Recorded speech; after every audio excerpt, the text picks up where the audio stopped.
Hi, I'm First Alert Meteorologist Chrissy Kohler. Thanks for joining us here at noon on Saturday, the first of three First Alert weather days in a row, where we are keeping a very close eye on this ice storm that is going to be headed our way through overnight tonight and into the day tomorrow as well. We did get a little bit of some snow into parts of the mountains earlier this morning. Excuse me. And I got one report on Facebook from somebody who had gotten a little bit of sleet in Landrum this morning. Other than that, I haven't seen too many reports.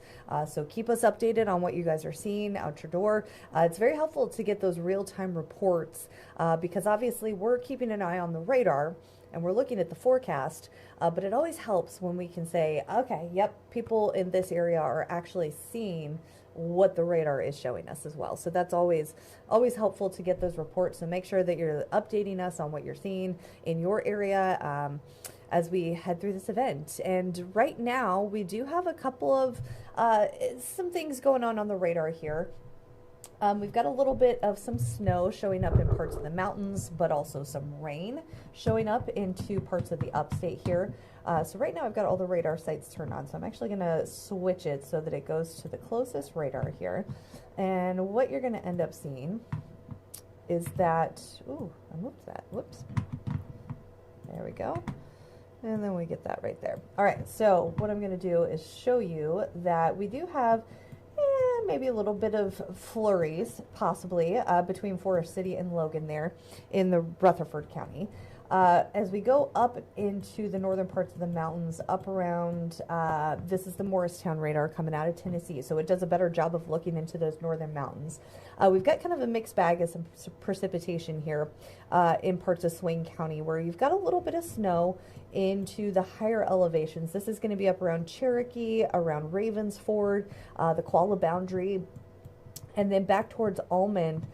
This is more of a mixed bag of some precipitation here, where you're getting a Tuskegee as well as Proctor and Almond, getting some snowflakes mixing with some sleet and maybe even some chilly rain out there as well. So all of those things going on the radar down there. And then we swing down to the upstate, where we've got some rain showers actually moving through, but this is also a mixed bag of some precipitation here into Walhalla. You might be getting some snowflakes around Finney mixing with some of that light rain. Very light in nature, but that's between Walhalla down towards Seneca that you might be getting some snowflakes mixing in with your rain. And then down around Dixon's Crossroads, it looks like just plain old rain. East Enoli, as well as out towards Toccoa there in northeast Georgia and Carnes Creek. And then Ayersville, you're getting kind of mixed precipitation here. That would likely be some sleet, maybe even some freezing rain mixing in already. And then some spotty showers a little bit further to the south around Sandy Cross, that cold rain into parts of Hartwell. The rest of the upstate is looking dry right now. Not seeing anything else showing up on the radar. Now the temperatures into Oconee County and northeast Georgia, those temperatures are in the low 40s right now. So you're not likely seeing anything sticking here. So you're probably maybe getting some sleet and some chilly rain. That sleet's probably not going to stick just because those temperatures are too warm. Most of the upstate is looking at too warm of temperatures there. Even in the mountains, we've gotten well above the freezing mark. So it's the higher elevations where you're probably getting a dusting, if anything, sticking there. The valley is likely not getting any sort of accumulations just because those temperatures are a little too warm. So over the next couple of hours, we're actually going to see those temperatures drop. And it is looking like we're going to get at least some decent snow showers through mainly the mountains. Although a couple of snow showers not out of the realm of possibility is snow sleet into northern parts of the upstate. Now, we've been talking a lot about the difference between sleet and snow, but I also want to tell you that we can, or sleet and freezing rain, but I also want to tell you that we can get snow when the temperatures are above the freezing mark. It's just not going to stick. So because the atmosphere right now, the layers above the surface are below the freezing mark, that is what is capable of producing snow. It just won't stick at the surface if those temperatures are above freezing. So I don't expect us to get much in the way of accumulations out of this. Some of the higher elevations of the mountains will probably get some dustings here, at least starting off at snow. And keep in mind, as it starts to pick up in intensity, that's actually going to drop the temperatures. So we are going to see those temperatures slide through the afternoon.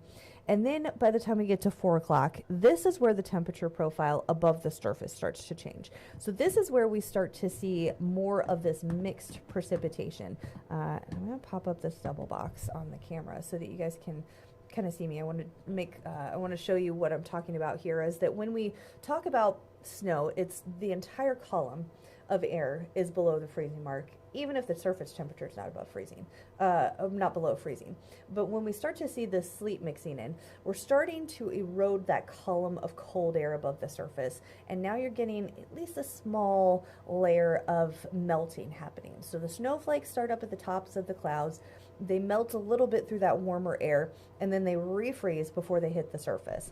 And that's what creates sleet out there. And that's what those pinks are that you're seeing showing up on this future track around 4 o'clock this afternoon. Notice we're still mainly talking about the mountains, where most of the upstate is going to stay dry. We'll get occasionally, again, a spotty sleet or snow shower trying to work its way through today, but we're really not expecting much in the way of precipitation until we get after sunset tonight. So this is a look ahead to 6 o'clock this evening, where now we're starting to get more of this showing up on the radar into the mountains, and we're starting to see some of that creep into the upstate as well. It becomes spotty at first, but then by 10 o'clock, it really does become fairly widespread across our area. So I'm actually going to back this up to show you future track at around 9-10 o'clock this evening, where you can see widespread through the mountains. And again, those pinks at this point are sleet. And then you've got that moving into the upstate as well. So this is going to be those crunchy ice pellets. There may be some snowflakes mixing in as well. That's not all the realm of possibilities, but it's going to be mainly crunchy out there. You're not going to see this white, light fluffiness that we would all love to see if we're going to get a wintry setup, right? That's what we'd prefer. By midnight, look at all that pink out there, but also look at what's happening here into the western mountains. You can see some of that green. So that's going to be those temperatures starting to switch over as we see this cold air wedge eroding as we head into the early hours of Sunday. So I'm going to turn this on and show you the temperatures, as well as, this is called the HER, and it shows you temperatures as well as the precipitation on there. So again, we've got the pinks at 11 o'clock tonight, but we're starting to see some of this green creep in. Notice the temperatures in Franklin and Waynesville are still around 31 degrees. So even if it is a chilly rain at that point, you're likely still going to start to develop some of that glaze, because now we're looking at the temperatures below the freezing mark and well into the 20s across the upstate. Although at 11 o'clock, I still think we're mainly on the sleet side of things for the upstate. Looking ahead towards 5-6 o'clock in the morning, we're still below freezing, but now we've got more warm air coming in above the surface, and so that's going to transition us from that sleet overnight into freezing rain. So by the time we wake up on Sunday morning, this is going to be predominantly freezing rain out there. Temperatures are below freezing though, so that means that once that rain hits the ground and hits the surfaces, it is going to turn into an icy glaze, and that's why those roads are going to be so dangerous tomorrow morning. Now, places like Franklin and Waynesville here, you've got that chilly rain, you've got that green showing up, and actually I'll take myself off of this so that you guys can see those numbers there, but 36 degrees in Waynesville, 33 in Franklin right there. That would actually mean Franklin, you're going to be a little more on the cusp, but Franklin or Waynesville, you would likely be seeing just plain old rain there.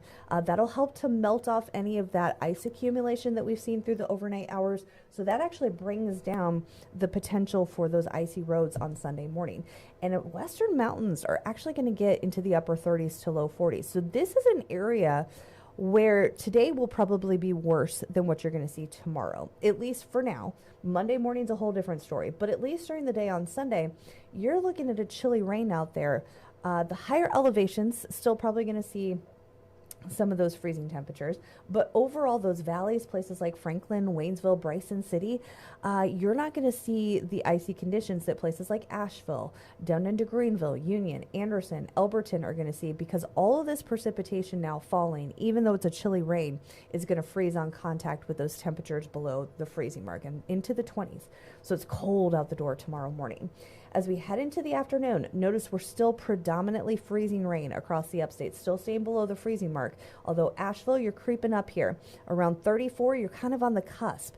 Although a lot of that's going to depend on how much accumulation, ice accumulation you've gotten at that point. Yes, the rain will help to melt some of that off.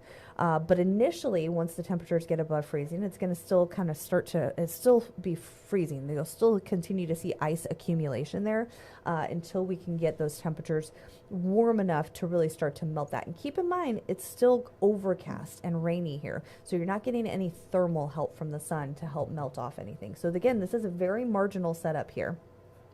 By the time we get to 8 o'clock, we still have a lot of temperatures in places like Spartanburg, Union, Lawrence, Greenville, Anderson, and Greenwood hovering right at or below the freezing mark. So you're likely still looking at freezing rain. Places like Hartwell and Elberton might see a little bit of melting, but by this point, you've picked up a decent amount of ice, probably over half an inch of ice at this point. So that's going to be hard to melt off that quickly before those temperatures drop back below the freezing mark through the overnight hours. And I will say, once we get towards 11 o'clock, you see these temperatures still above the freezing. I don't buy that. I think we're going to drop below the freezing mark a lot faster than that because we head for overnight lows into the teens and 20s. So everything, all of that liquid that's sitting on the surfaces overnight is going to freeze into a sheet of ice for Monday morning, which is a very real concern. And that includes those places like Waynesville and Franklin, where you spend most of the day with that rain on Sunday, but you are looking at those very icy conditions on Monday morning as everything freezes overnight. So that is a big concern for us. It's not as cut and dry as, oh, it switches to rain and then we're done. No, those impacts are likely going to continue to last well beyond the end of this precipitation ending. One of the big things we are working on here with this forecast, and I was just checking with Chief Meteorologist Kendra Kent, and we're looking at some of the data, some of the what we call buff kit. So this gives us sounding information, talking about the potential for that rain on the backside of this. And there is some hint from some of these models that are really kind of buying in on this idea. The challenge here is that models tend to struggle with cold air wedges, and they tend to clear them out faster. Not always, but they tend to clear them out faster than what actually happens. That cold air ends up staying around longer than the data wants to keep it around a lot of times. But we've got a battle of two air masses here. So we've got that high pressure up to our north that's pushing that cold air down the east side of the Appalachians and over our area during the day today. That's why our temperatures are actually going to drop as we head through the day today. So that cold air starts to slide down into our area. And then you've got the area of low pressure coming up from the south, and that is going to bring us some warmer air with it, but that's also what's driving all that moisture into the area. So the question here becomes is how much of that warm air can push out that cold air that's coming down from the north? Which one of those tries to win here? Some of it has to do with the track. Kendra and I were just looking at the fact that that low looks like it's going to track up and over our area and possibly to our north, which would help to bring in some of that warmer air on the backside of that, possibly transitioning us a little bit earlier into some of that rain, more of a rain event for some of us late into the day here. But if that cold air wins out, that is going to continue to keep us with that freezing rain trend. And that freezing rain versus rain is highly dependent on the surface temperature. If we don't get above freezing tomorrow afternoon, we don't get that melting and we don't transition from freezing rain to rain, because really the difference between freezing rain and rain is that surface temperature. If the surface temperature is below freezing, it is freezing rain because everything's freezing on contact. The surface is frozen. If the temperature is above freezing, that's when you get the chilly rain. But again, I emphasize that any sort of liquids that are sitting on surfaces Sunday night into Monday morning is going to freeze into Monday morning. So it sounds good in theory, but this fact that we just have precipitation in general is going to lead to some very icy roadways on Monday morning. It could limit the potential for power outages if we get a little more rain on the backside of this. But the roadways, I think, are a given at this point. We do have an ice storm warning in effect all across the western Carolinas and northeast Georgia. This goes until 1 o'clock on Monday afternoon. This is the first time since 2005 that the Greenville metro area has been under an ice storm warning. So it's been 20 years So if that gives you any idea of the seriousness of this setup here for this weekend, these don't get issued very often. So that criteria is definitely in the forecast. That's from the National Weather Service. So it's not just us; it's the National Weather Service as well. That's predicting a very similar forecast here to what we're looking at. Or, I should say this same setup. We're all seeing kind of the same thing here. So that's where we're deriving that information. We look at what the National Weather Service is putting out. We look at what the data is putting out and come up with our forecast. So using all these pieces of the puzzle here. So it's not just us calling for this. This is also the National Weather Service that is also backing us up and seeing the same things that we are seeing here. So we're taking a look here at our ice forecast where we're seeing the 1 to 3 inches of snow and sleet across those northern mountains where you're getting some snow right now. So it's going to be more of a mixed bag through those northern tiers of the mountains. The southern parts of the upstate up to around 2 inches of sleet. Southern mountains as well, you're probably going to trend more towards sleet as well. 2 inches is a little on the high side for most of us, probably more than around an inch or less for most of us in the upstate. But there could be a couple of spots that pick up a little more sleet overnight tonight, especially if things kind of intensify with the precipitation rates there. But we're looking at, for most of us, about a half an inch to around an inch of ice. Most of us are probably going to be closer to that half an inch, but a half an inch can do a significant amount of damage. And then up to an inch of ice, and the highest risk for that is going to be right here along the South Carolina, North Carolina border. This is called the Blue Ridge Escarpment. But this also dips down into parts of Pickens, Oconee, Spartanburg County, and it does include Greenville. Greenville's in one of the higher risk areas for the potential for up to an inch of ice. And that would have some significant impacts here. So just to kind of give this perspective on power lines and ice, we're talking about half an inch of ice creates 500 pounds of pressure on power lines. That's why half an inch doesn't sound like a lot, but when it comes to ice, it produces this incredible amount of pressure on these power lines. And that's why there's such a high concern for the potential for widespread power outages. Even a quarter of an inch of ice produces 120 pounds of pressure. So again, it doesn't take a lot of ice to produce these very big impacts. And so this is a very real thing that we're looking at. The main time frame that we would be looking at for the powers to go out would be between 10 a.m. and 4 p.m. up to around 30 mile per hour gusts on top of what we're seeing with that heavy freezing rain moving through.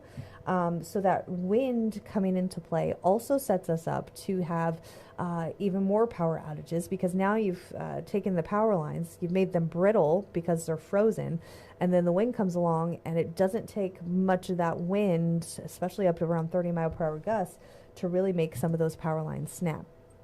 The wind forecast for today and tomorrow, about 20 to 25 mile per hour gusts, about to 40 on Tuesday, or on Monday, excuse me, up to 40 mile per hour gusts, and maybe even a little bit higher through some of the mountains as well. So again, that continues to be a concern across the mountains as well as the upstate, gusting 30 to 35, especially on Monday. Monday, I think, could bring some of the highest wind gusts to our area. So this is on top of the ice.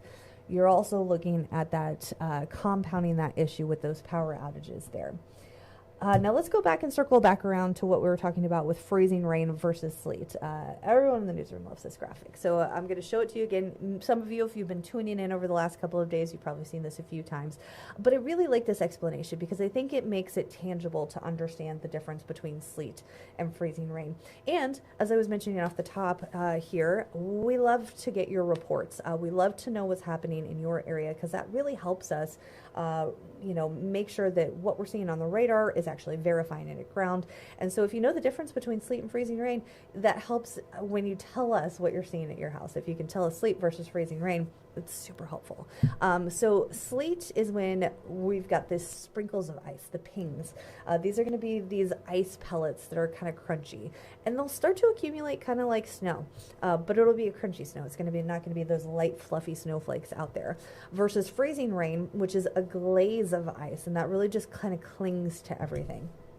So that's going to be what we're looking at predominantly during the day on Sunday. That sleet is what we're looking at for today and overnight tonight. And again, it comes down to that depth of the warm air moving into the area. So if we switch over to a chilly rain, which again for the western mountains is very possible during much of the day tomorrow, and for some of us late into the day, that would be basically the temperatures at the surface warm above freezing, plus we have this full column of warm air, even though it's starting to snow up in the higher elevations.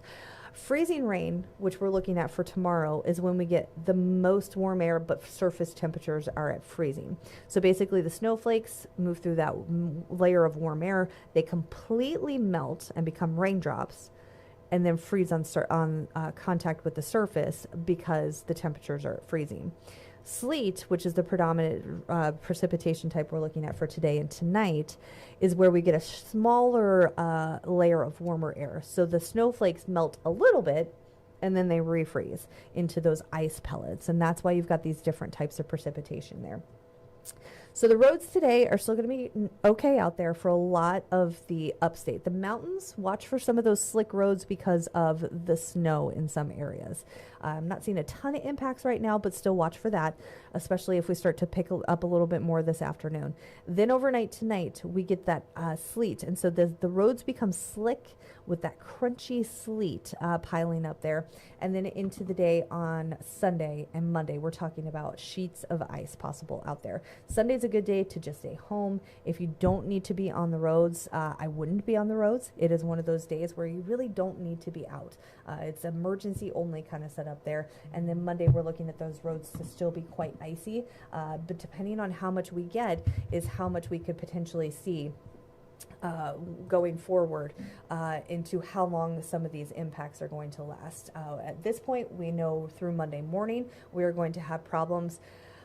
It is highly dependent on how much accumulation we're seeing on Monday morning, how thick that layer of ice is, and how much work people can do to kind of help clear that, whether it's the DOT or your local municipalities, you folks at home, to help kind of clear some of that off, because it's possible that these impacts linger well beyond Monday because we just don't see these warmer trends in the temperatures. We're talking 20s and 30s for highs on Monday. Temperatures never get above freezing, so that means we're just not going to see a whole lot of melting as we go forward into the day on Monday. So these impacts well beyond the end of the precipitation ending, which comes to an end Sunday evening, and then Monday looks sunny but cold out there, and Tuesday morning dangerously cold out there as well. So we're going to talk, we're going to pull up some Facebook comments, and I'm going to do answer some of those questions for you because I know this is a very complicated situation. Try to answer all these things, but sometimes you guys think of things that I haven't thought of before. So when should we stop traveling, says Jennifer. My advice would be to get where you want to be for possibly several days by sunset tonight.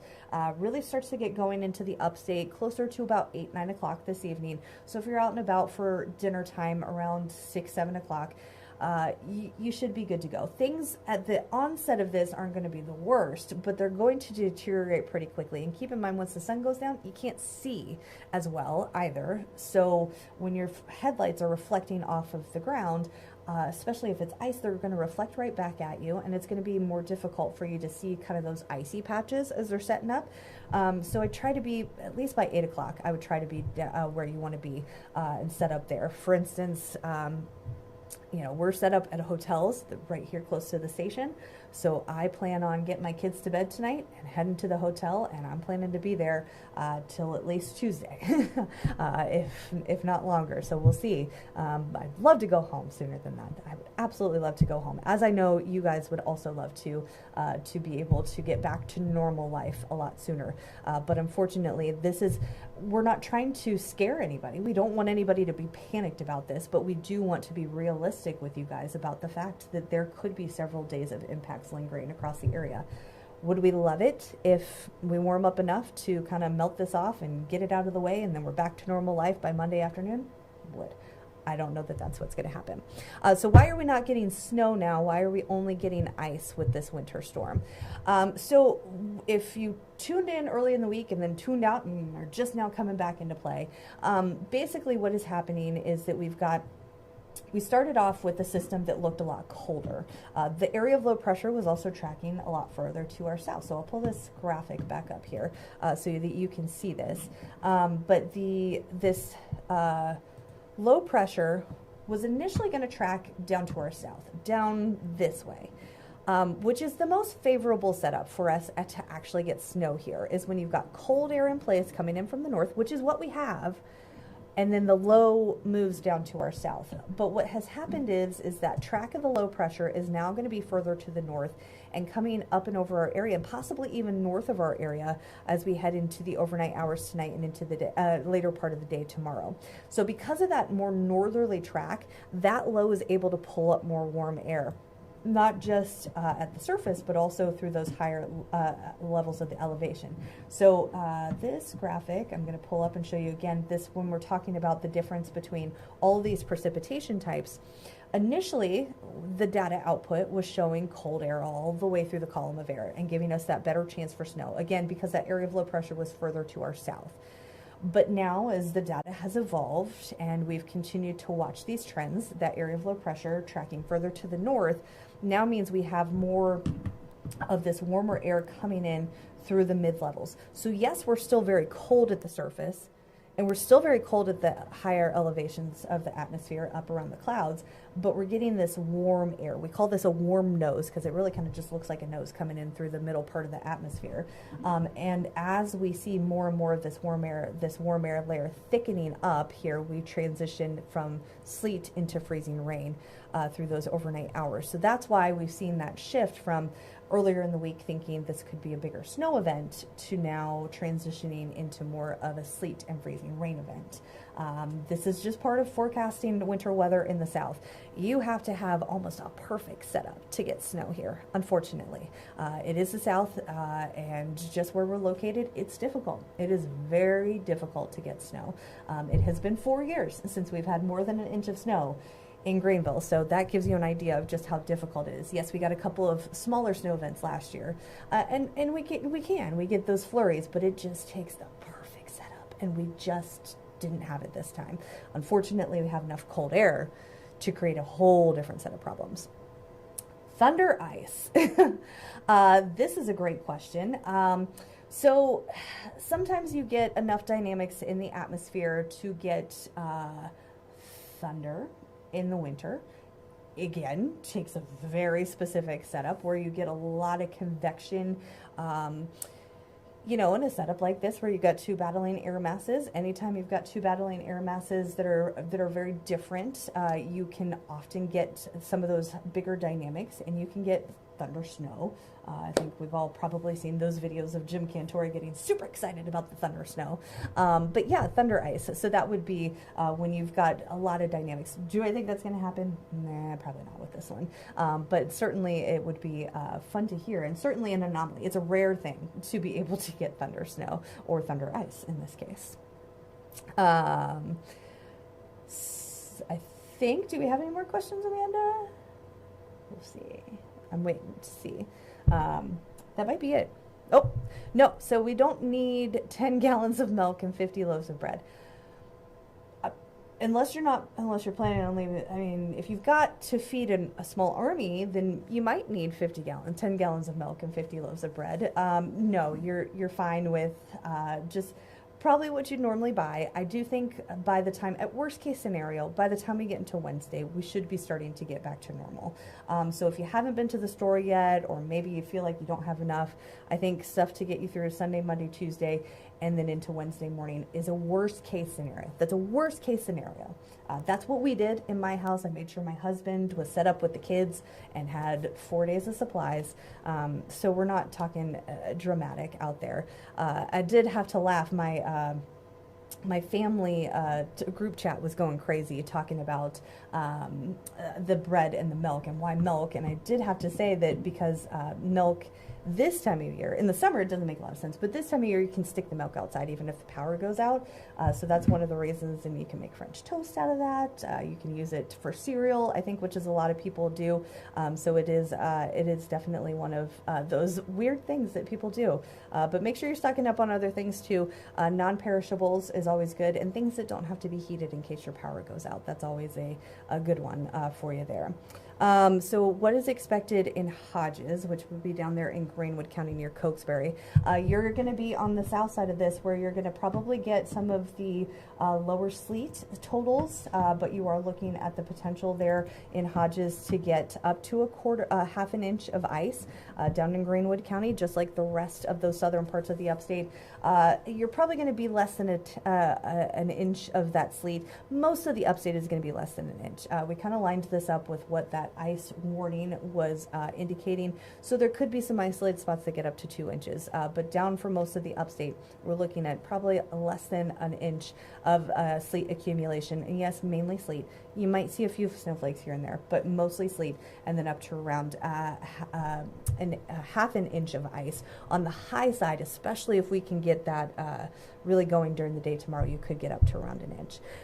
Thanks for the questions, guys, and thanks for joining us here on this streaming. Hopefully you got a lot of information out of it. I know I talked for a while, so hopefully you were able to tune in and get a lot of information. Of course, we're keeping you up to date every hour on the hour. I always like to go a little long. I like to nerd out and give you guys all of the information that we've got here. So make sure that you're tuning back in. We'll give you all of those little updates anytime we're tweaking the forecast right on our Fox Carolina First Alert Weather app. Of course, on any of our streaming platforms, we'll be with you throughout the day today, overnight tonight, and into the day tomorrow, really until this comes to an end. We will be right here for you. So we will see you guys coming up a little later on.